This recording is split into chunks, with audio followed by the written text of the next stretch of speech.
Now then, you beautiful people, thank you for joining us once again. It's much appreciated. We have got another dreaded bathroom. I know I said I was never doing bathrooms again, but here we are doing another rip out. So before we get started, don't forget to smash that like button, subscribe, hit that notification bell, and follow us over on Instagram and TikTok. Let's get into it.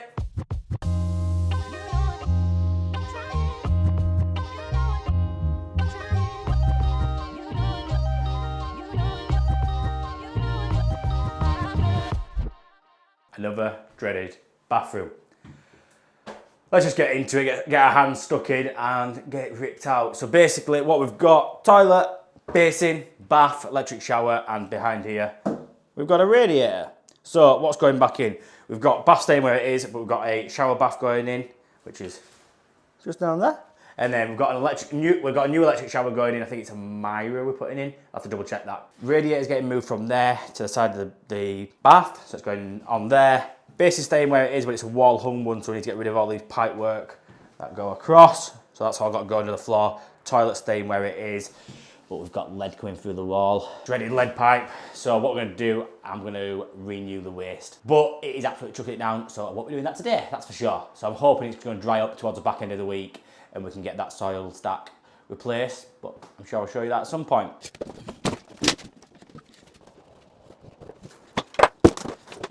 Right, so just moving on to removing the bath. So we're just doing the connections underneath with the water all off. Got this new little tool. It's called a Twisty. It's from the same guys who brought the Lock Shield key and the Dan Stokes pipe cleaners. So basically it's a 10mm steel, it's laser cut to fit basically 1/2 inch flexi and a 3/4 flexi. They are designed for flexes, but if you file these down, you can get them over copper as well, I found. It's a shame they don't come wide enough to get over copper, but it's a bit of filing and you can get straight over a bit of copper, like so. So basically how they work, you can't always get a tap connector in. This was not too bad. Well, especially the back one is a bit hard. I can't get a spanner in there, but you can always get your hand in. So with this, it just slots straight over the flexi, up, and you can loosen that off because you've got the two little wings at either side, which gives you a bit of turning, and you can always undo, and you can always tighten it up with it, and you're not going to over tighten it. So, like this one where it's far back, a bit hard to get to, makes life a lot easier.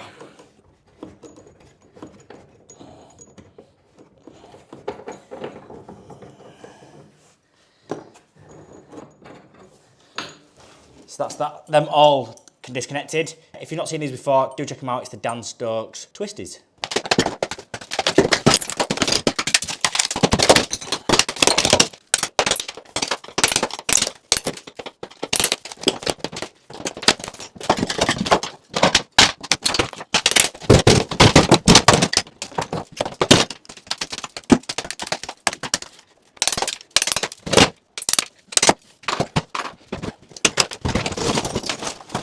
Right, so bath out, everything's out other than the radiator. We're going to do that shortly. But I've took all the towels off already around there. I ain't quite got the energy to just do that yet. Even though what we're going to do now is probably more energetic. I'm going to take all the tiles off. So all the tiles are coming off. Plaster on that wall staying. Plaster on that wall staying. I'm hoping to keep the plaster on that wall. It's only a 3-inch wall, so 3-4-inch wall. So if you start chipping away at plaster, potential that you could crack the plaster at the other side. This one is definitely going back to brick. We've got a 1680 bath to go in. So once I've got the tiles off, I'm gonna get tape measure out, measure what my distances are, and see if I can get away with just taking that wall back to brick and not that wall. So Tim's coming this week, back into this week to board everywhere. All the walls are getting boarded still. We just don't need to take them back to brick. It's going to make the room a little bit smaller, but barely anything. Basically, so he's coming back into this week. I'm coming back Monday to put the bath in, then Tyler's starting on Tuesday. Is it just me that has these days when you just can't be arsed doing anything? Especially bathroom rip-outs by yourself as well. Really need to get a labourer. It's finding a reliable one. I've tried family, and that just don't work. And I don't really want to try friends because you just end up falling out, don't you? But then you don't want to get someone you don't know and don't trust. So it's a lose-lose situation. Right, I'm going to crack on and get these tiles off the wall. Right, so I always say right, so that must be well annoying. What tiles are all off, as you can see. Whoop. I've took this wall back to brick. We decided we're not taking that one back to brick. I'm going to try, I think, we might be able to get away with just skimming this wall instead of boarding and skimming. I put a flat edge up there, and it is nice and flat, it's level, so I'm happy to plaster that instead of boarding both sides, which are going to save me a lot of headache, shall we say.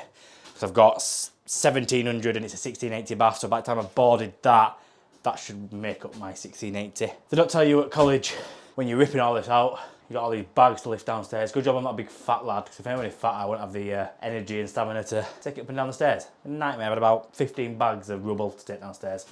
But anyhow, so just got this radiator left to take off today and a few tiles. So what we'll do is just show you, as this one's more for any new starters or homeowners, how to disconnect a radiator, basically, or how I go about disconnecting a radiator. So first of all, what you want to do is make sure your heating is off, and then make sure your valves are turned all the way off on both sides. Then get yourself a bleed key, a little cup or a tub, under the air vent at the top. Just release the pressure until the water stops running. You will get a little bit of water out there, but not much. And then turn that back off. It's important you turn that back off, because what you're going to do there when you turn it back off is creating a vacuum. So when you disconnect your connections, you're not going to drain the full red. You will get a little bit of water, but not a lot. So get yourself ready, make sure you got everything there. So I've got spanner and grips. I've got my plum thumbs. I use these as a homeowner, you probably wouldn't use them, but as a someone getting into the trade, I definitely recommend having these. It's a shame they're not in brass. Everyone says it every time. The plastic, I know, but I think they make life a lot easier, especially for bigger radiators. You can actually lift the radiator with these. You old school boys don't like them. I know, you tell me every single time. So what you need to do here is, let's do it this side so you can see better. Put a towel around, or a little tub or bucket or something, and then all you're going to do is just crack that nut. Determine which side of your plumb thumb you want. So I've got my 1/2 inch or my 3/4. I've got 1/2 inch here. Well, just loosen that off. And just pull the pipe to one side.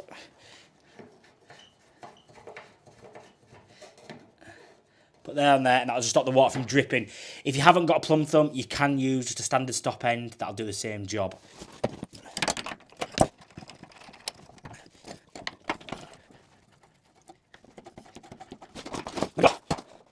There we go. So that is how I disconnect a radiator.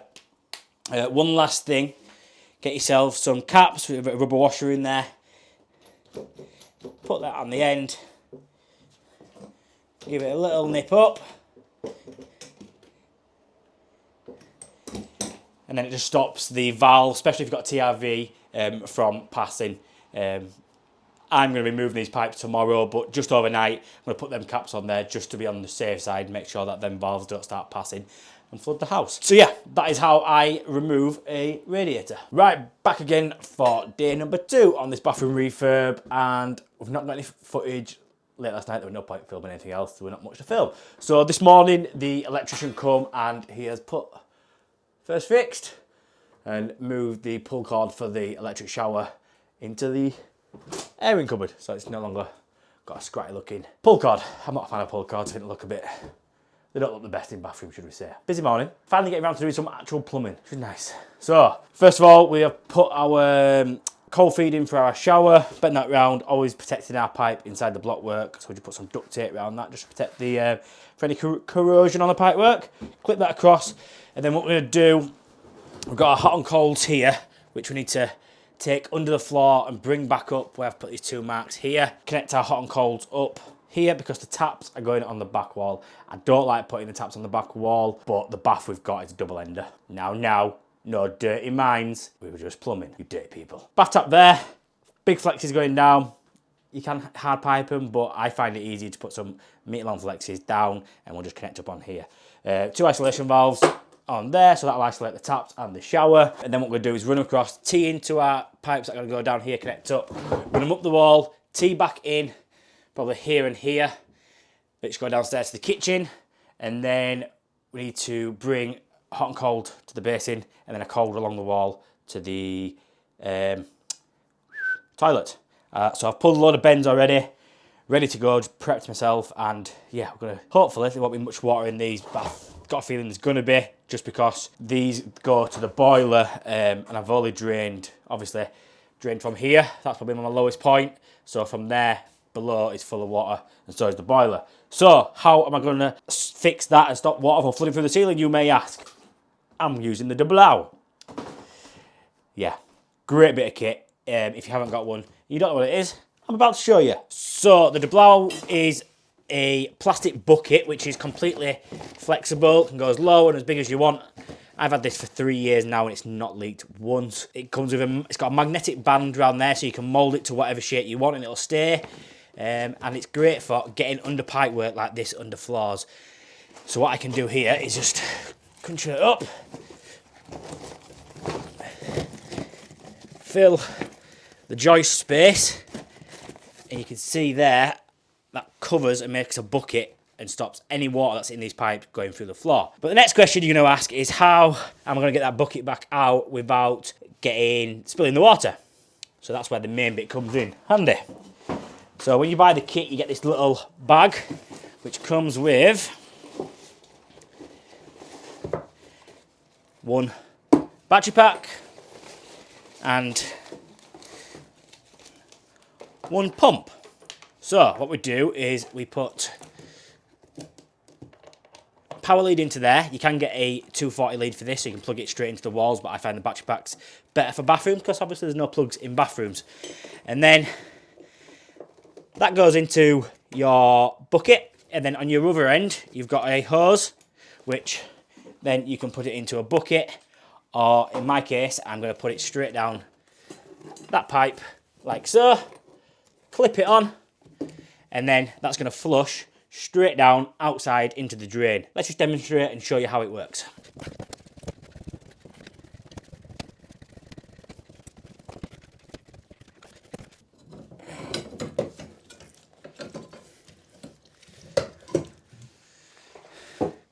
So you can see water's spilling out of there now. Just get this pipe out of the way. Let's cut it there.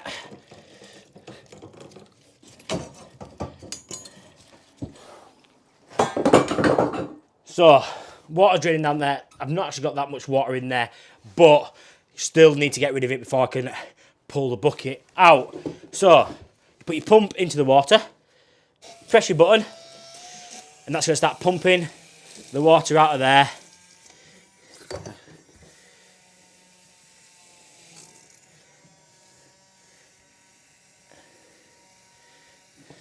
So, turn that off now while that's gone.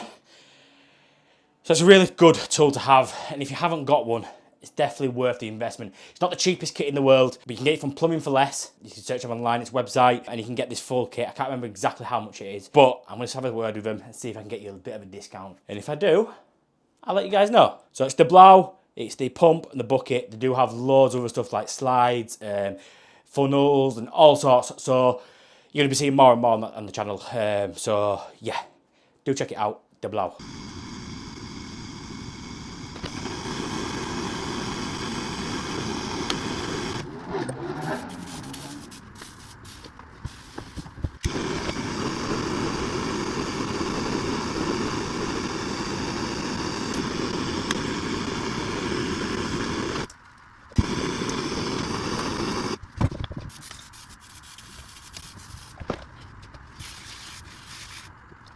Right, so we're getting somewhere now. They're all soldered and pulled 2 bends under there. I've had to convert from 3/4 to 22 mil. That's why I've got a Yorkshire fit in there. Just a disclaimer, if you've come here for neat soldering, you're at the wrong channel, because I don't do neat soldering. I'd rather have it right and done right the first time, and then instead of risking it with neat soldering. It's all getting hidden away. If it was on shore, then that's a bit different, but it's getting hidden away, so I'm not too bothered. So cold is all done by the basin and toilet, but all I need to do there is that way, tee into that, tee down to that. So that's all ready to go. Pulled a couple of bends for the hot, which is going to go there. May just need to put a little kink in, something like that. And all I need to do now is put that into there, cut them back and solder up. And then what we're going to do is put a isolation valve onto that, can get it on, never mind. And then, bloody hell. And I was going to put that bend into the isolation valve like so, ready for my flexes to come down, and I might have to just put a couple of elbows on there. But I can't use that now because I've dropped something on it and I've put a big dent in it. So that's not good. So we'll crack on, get all this soldered up into place, and yeah. And then what we have to do is run them down there and put some duct tape at the back of it, like we did with the shower pipe, just to protect the copper from the brickwork. Because if you didn't know, brickwork is acidic and over time can discolour the pipework and potentially eat through the copper, which could cause a leak down the line. So that's all getting tiled. I don't want a leak behind the tiles.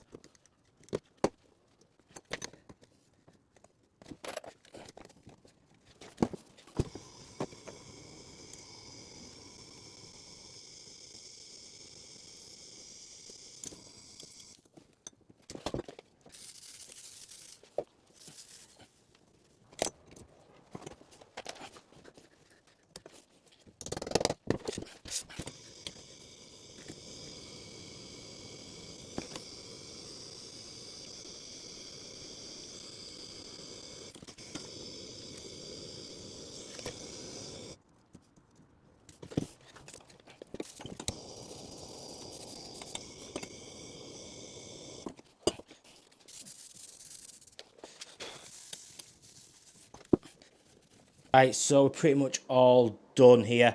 We've just got one more fitting to do there, and then obviously duct tape the pipework. So isolation valves there, I'm going to cap them off. I've used paste on my isolation valves, and someone asked in the comments a few weeks ago what compound I use, and it's Jet Lube V2 Plus multi-purpose jointing compound. You can use this on water and gas. It's not the cheapest in the world, but in my opinion it is the best on the market. Essential on compression fittings. So all piped up there. It's not the neatest, don't get me wrong, it could be neater, but it's getting hidden under the bath. That's all done. What is the plan going forward? So either tomorrow or Friday, depending on what the weather's like for my plasterer who's rendering at the moment. He's going to be plastering over this weekend. I'm back Monday, put bath in, Tyler starts Tuesday. Should be done a day or two, and because he's only doing round the bath and this half height there. And then I'll be back in the next week, all being well. 2-second fix on Monday as well. We're also replacing the soil pipe, so I'll probably catch up with you guys on this job then.